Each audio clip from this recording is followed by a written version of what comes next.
We're talking actors and directors who put on the shows. We're talking playwrights and designers who you'll want to know. From the very first rehearsal to the final curtain call. We might be off Broadway, but we're talking about it all. 'Cause we're two local gals With global pals, it's everything, everything, everything theater. with Benita And Ellen.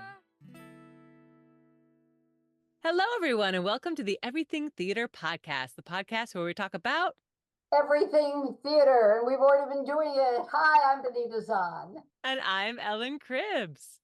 Oh, so much theater going on in the capital region, one can barely keep up, Ellen. It's that end of season, May, June craziness that everybody's got to get their last show in, and there's too many things to see, which is a good problem to have, but also heartbreaking when you can't see everything. I know, and I'm so far behind the eight ball already. I feel like tossing it in, but I'm going to head over to the Majestic Theater by the time this posts, and I will have seen the play that goes wrong. The capital region's Beth Petrangelo is in that, so it'll be a lot of fun.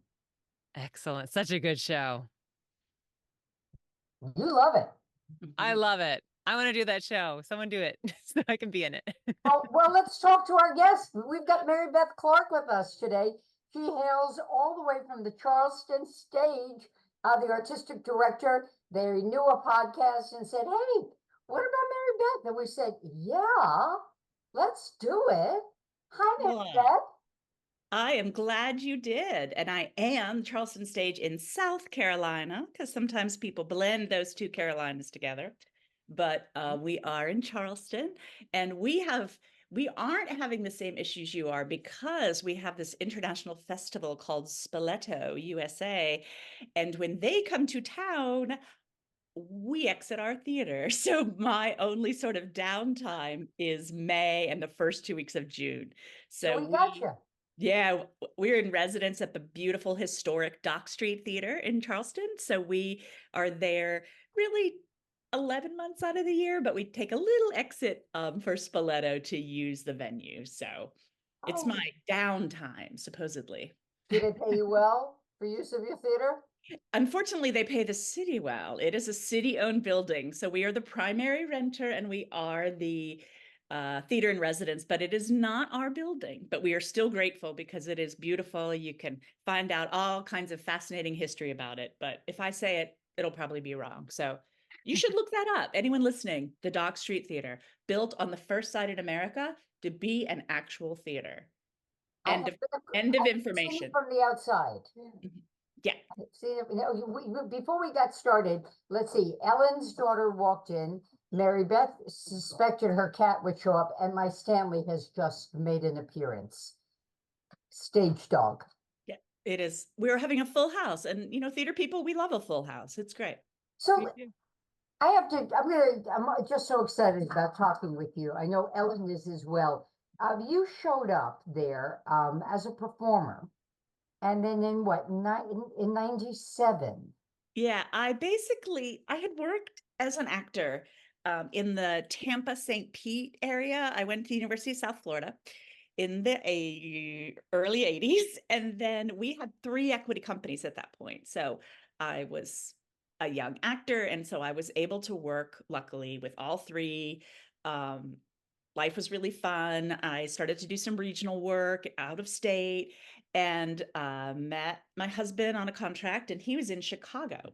So we looked at both places. I went to Chicago, where I never got to act. I was there a year, but I was always out doing contracts somewhere else. And then we hit the 30 mark, and I knew I wanted to be a mom. And we also couldn't afford to buy a house in Chicago.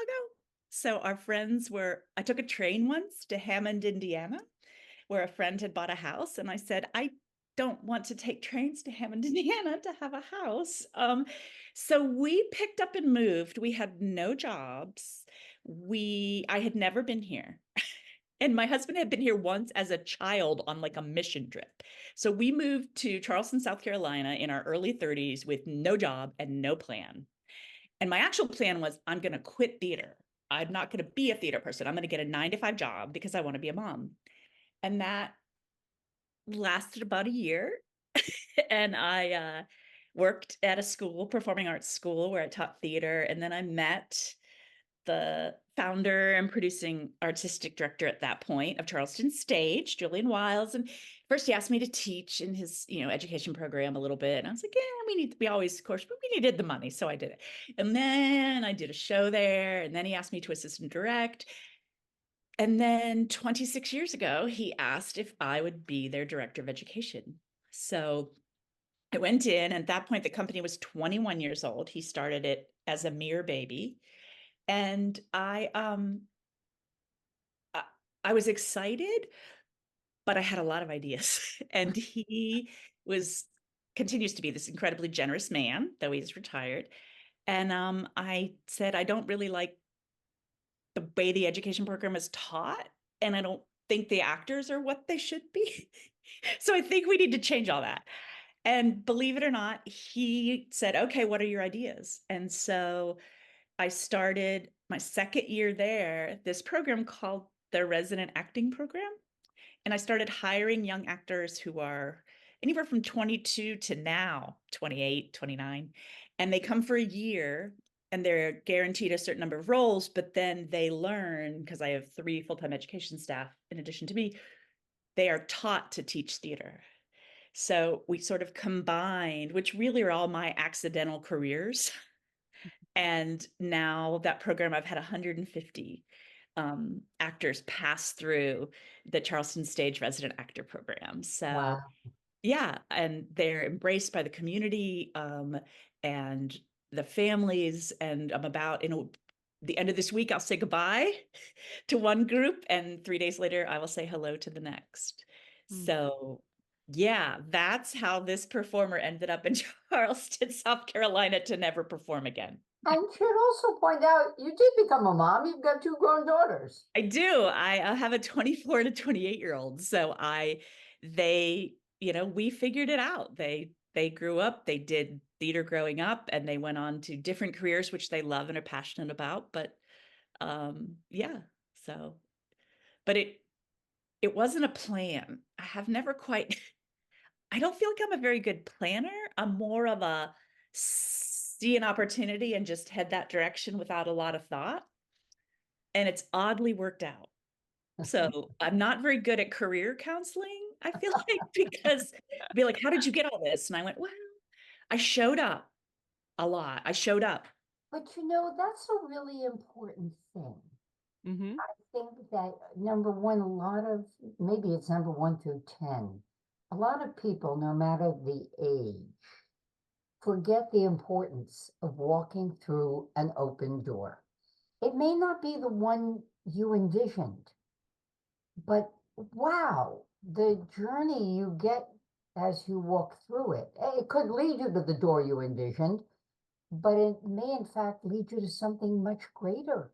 You had a wonderful career on stage. And I started, I went to college at 17. My parents moved from Connecticut, where I was in a public high school with, 120 in my class. And we moved to Tampa, Florida, where I was going to be in a class of 1,500. So God bless my sweet father, and a guidance counselor figured out I could go to college without a degree, which I don't think you can actually do that anymore. I didn't take the GRE. I just went to college. So I was young and far less experienced. So college was kind of the same way.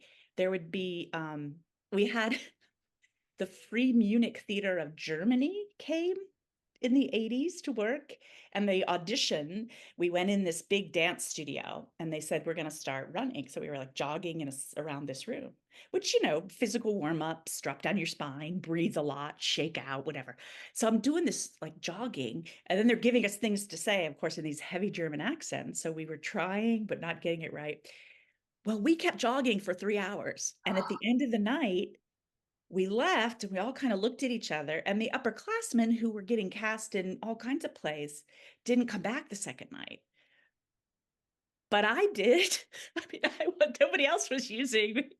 And I ended up having this kind of amazing experience. And actually a second time they used me, and did this crazy piece called Hamlet Machine by Heiner Müller, who was an avant-garde playwright of the time. And no one writes down, I hope I get to be run in a circle and then be Ophelia in the Hamlet Machine. but it was amazing. And it was mostly just because I didn't quit. I just was like, well, I guess we'll see what happens. And that's the thing. I think, there's so much to be said for a door may not lead where you think it goes, right? There's been so many times we've talked to people on the podcast and our own experience too, I think, of auditioning for a show and it doesn't pan out. And then way down the line, it opens a door. Someone's like, I saw you at that audition, or I saw you in that other play because you didn't get cast in that other show. And this show led to that show. And, it's all about that perseverance and being open to the opportunity. And I think looking forward, when I'm hiring actors for the resident acting program there, some are, just about to graduate college, and they'll have some say, oh, I don't know if I want a year-long contract. And I think, oh, honey, you probably shouldn't take it then. And I do when they're kind of, I said, look, here's the deal. If you take this contract, you have to look forward the whole time. If you are looking behind you saying, oh, this kid I graduated with, is in the ensemble of a tour or something like that, if you're going to do that, don't come work for me, because you will be very sad. Also, you'll probably be sad a lot if you do that. You got it. Once you make the commitment, you be there 100%, or it's not going to work. And I think, I certainly didn't know that when I was their age, but I watch it now and see it for sure. So they're getting paid Mm-hmm.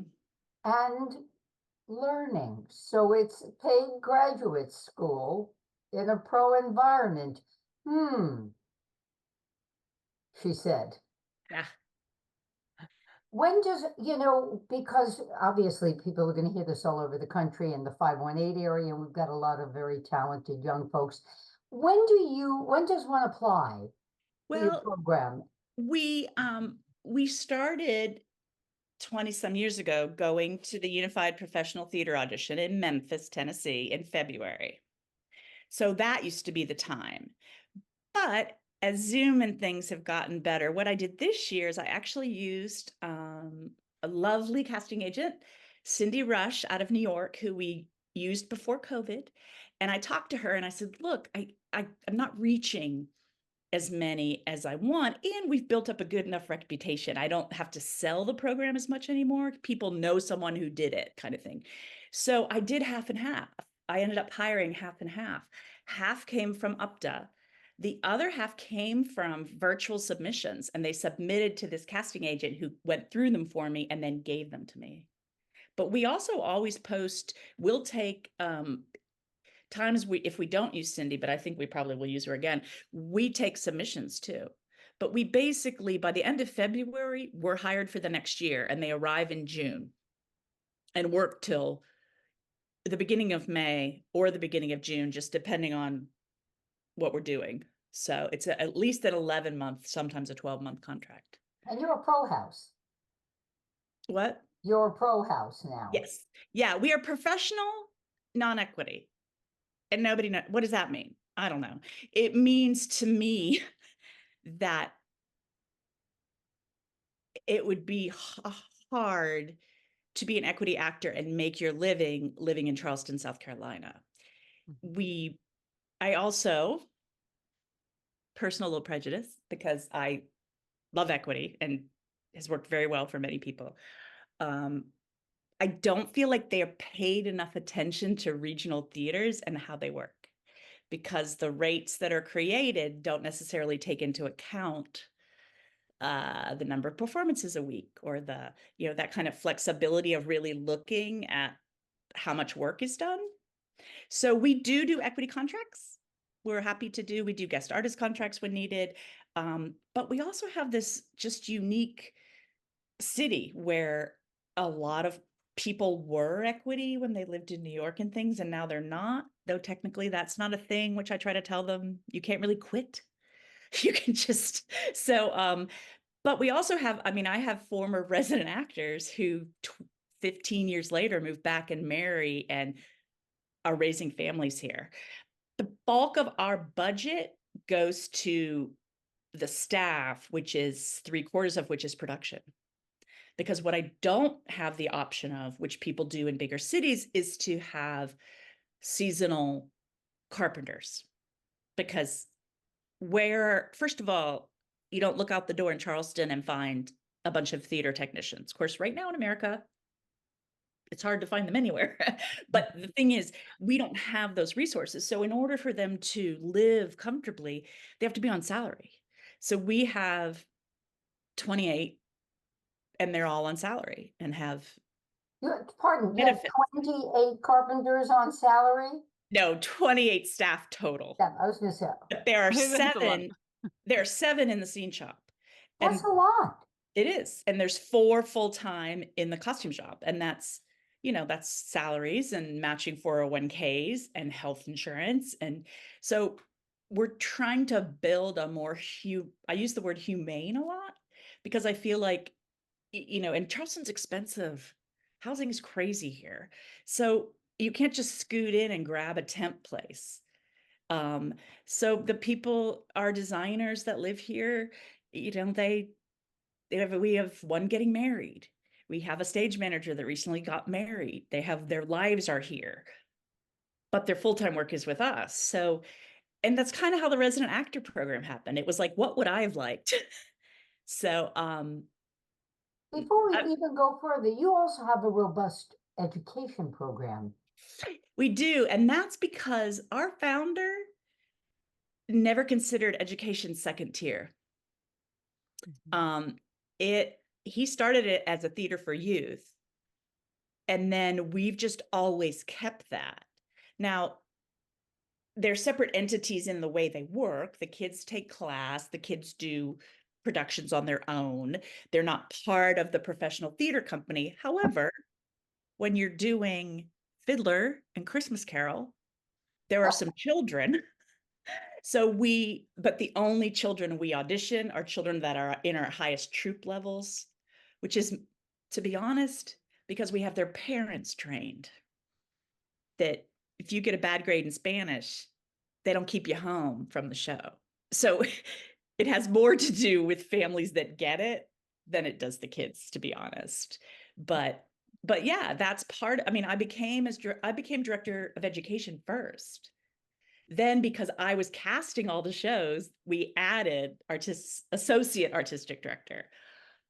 But how many theaters does a director of education end up the artistic director? Yeah, not too many, I don't think. And it's just because we don't think of that as less.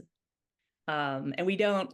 It's funny because I watch smaller companies. I'm called sometimes to help people start education programs, which I love to do. But the idea that you're going to make money like right away is just, it's like, well, you can if you don't want to have good teachers, because all of my teachers have degrees in theater and they're active performers. What they have to learn is how to manage a classroom and share their artistic knowledge. Because I do think people often especially young actors, they're like, oh, you're an actor, you want to teach? And then they're in a room with kids and they don't know what the heck to do. Yes. So our program is about training them to do that. Teaching is its own skill. It really is. And I said, when they leave, they either love it and use it as backup jobs. I have many doing it as backup jobs. Or they know they don't ever want to do that, which is also fine. What's your season? Yeah. And what's your season, Marybeth? Oh, coming up. So I open with Fiddler on the Roof. And then I do Pearly Victorious, which I'm pretty excited about. We actually, when I called to get the rights, they said they had to submit it still to the Ossie Davis family. And then the producers, because it was still open. So they said, we're not sure how long any of that will take. Well, the Davis family gave it to us in less than 24 hours. And I think I was told that perhaps then it was not very easy for any other producer to tell me no. So I'm excited. It'll be a little bit risky for us. We are the South. But I laughed out loud when I read it. And I read a lot of scripts and I don't often laugh out loud. And I was also, kind of horror struck at the same time. So, and then we do Christmas Carol almost every year. It's still our, I don't like the word cash cow, but that's what it is. And the version we have, our founder wrote, and it has music in it, so we're not paying royalties to anybody. And then I'm doing 39 Steps again. I have done it before, love it. You mentioned Play That Goes Wrong before. I did that last season, love it. I'm a like slapstick bit kind of director. That's my real passion to direct, is that, even though I mostly direct musicals. And then we have Glass Menagerie, so we have a classic, and then we'll close with Legally Blonde, mostly because I couldn't find any other musicals. I'm struggling with new musicals not being released and old musicals being problematic through a modern lens. Yeah. I just shudder when I think about some classic musicals. And I know I'm not alone in that. It's not like I'm, We have, I'm on the president of the board of Playhouse Stage Company / Park Playhouse. We perform at a park in Albany, huge. It's outdoor theater, free. A couple of years ago, and there's two. There's the kids, if you will, like your folks. We have a school program, and the adults, and the kids did Pajama Game.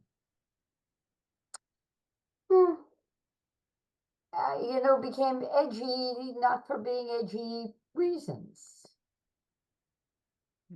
We've looked at, oh, come on. Now the name escapes me. Isn't that silly? Anne Margaret was in it. Bye Bye Birdie. Bye Bye Birdie.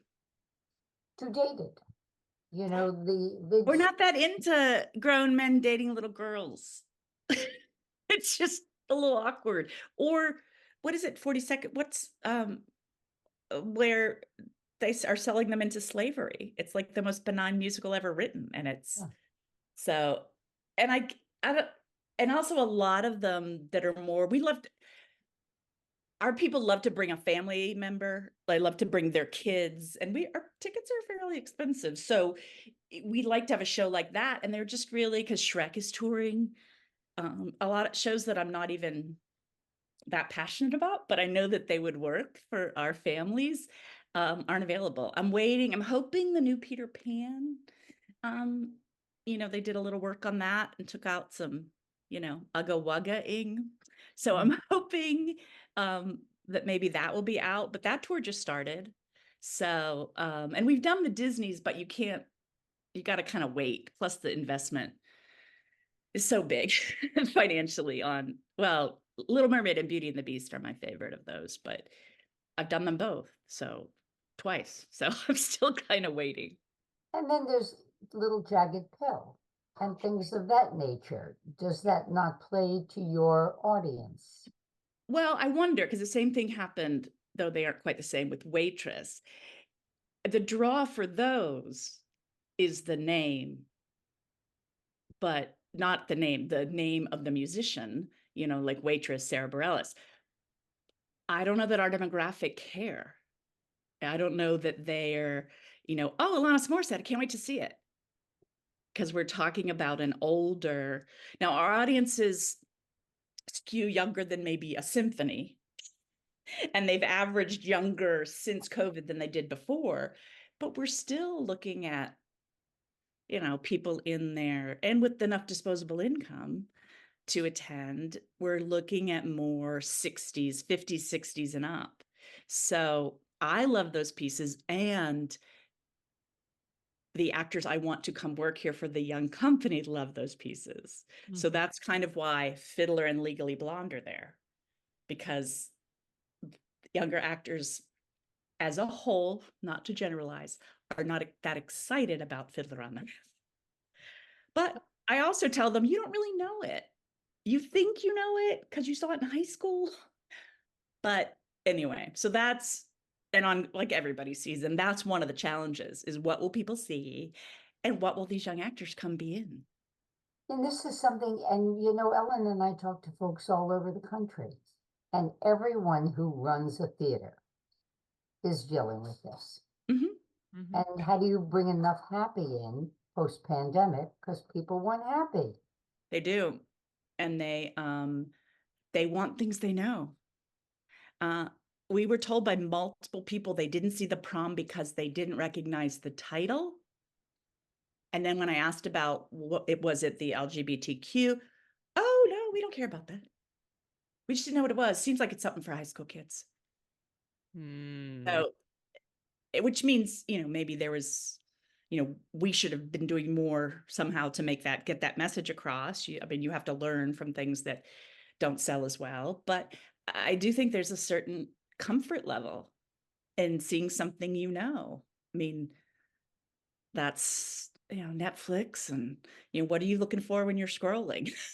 So time really flew. Usually we started about 9 minutes in that. Ellen has some very specific questions for you, Mary Beth. Yes, this is our close-up segment where we now kind of switch to just talking about you as an artist in person. So Mary Beth, are you ready for your close-up? yes. What was the moment in your life where you just knew I have to do theater? When I went to college a year early, and that was a surprise. So I didn't have that year to plan. And it was like, what are you going to study? And I said, theater. And then almost surprised myself and said, wait, what? But I knew it was right. What did your family think when you said, I'm going to go pursue theater?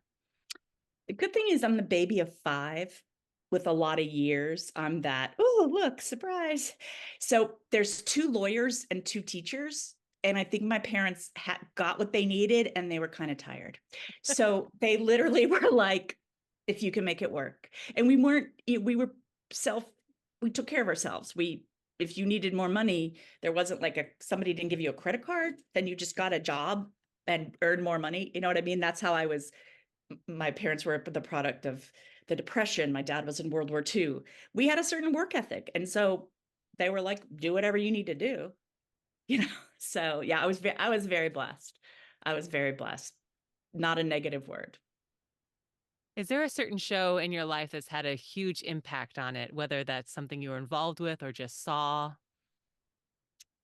I saw the very long time ago tour of Once on This Island, and I just fell in love with it. And I saw it the most recent revival, and we finally did it 2 seasons ago, because we finally were at the level that we had the actors we needed to do it in a way that I think is appropriate, which is with an all-Black cast.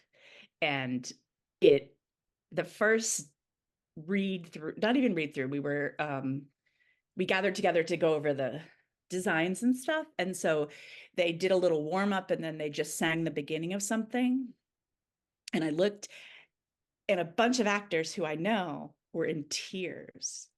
And the one I know, a young man, came to me and said, Marybeth, I've never been in a room full of Black actors before, and all sung together. Mm-hmm.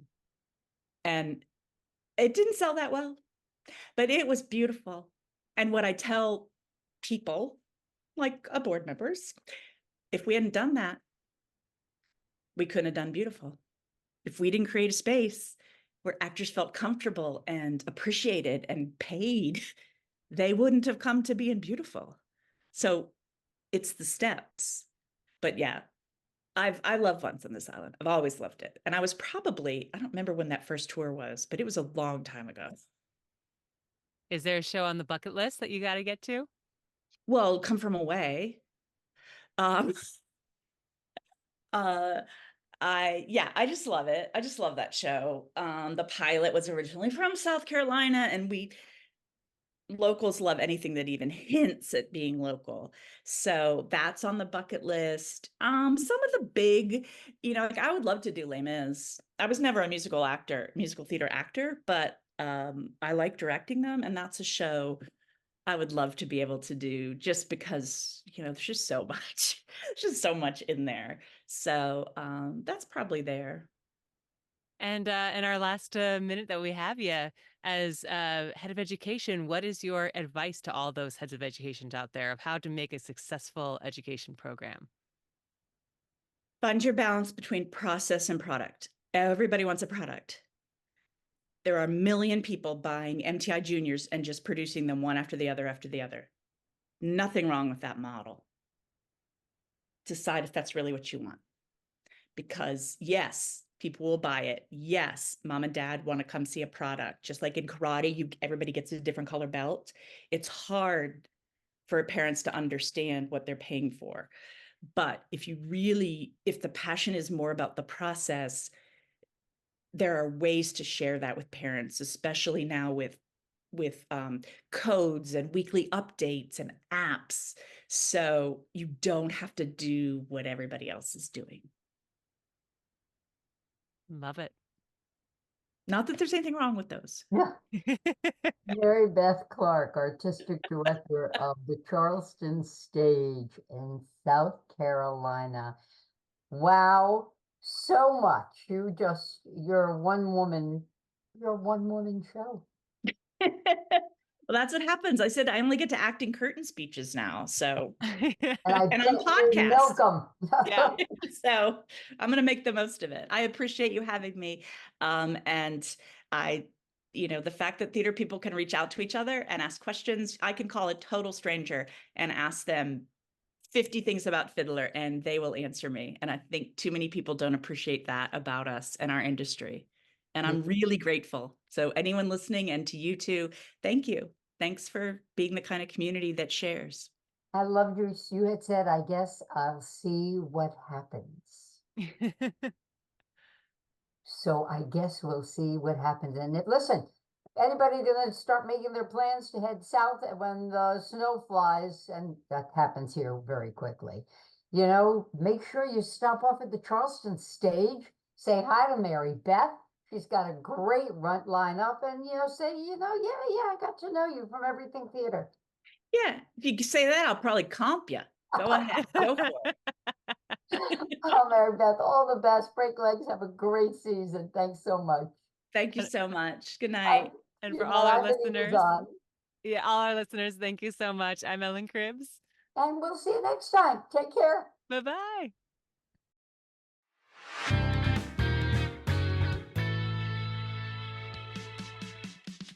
Thank you so much for listening to the Everything Theater podcast. Special thanks goes out to Alice Grinling for our photography and Justin Friello for composing our amazing theme song. Please remember to subscribe to our podcast and follow us on Facebook, Twitter, and Instagram. If you want to share your thoughts or what's going on in your theater community, you can reach out to us on social media or through our email at everythingtheaterpodcast@gmail.com. Till next time, it's everything.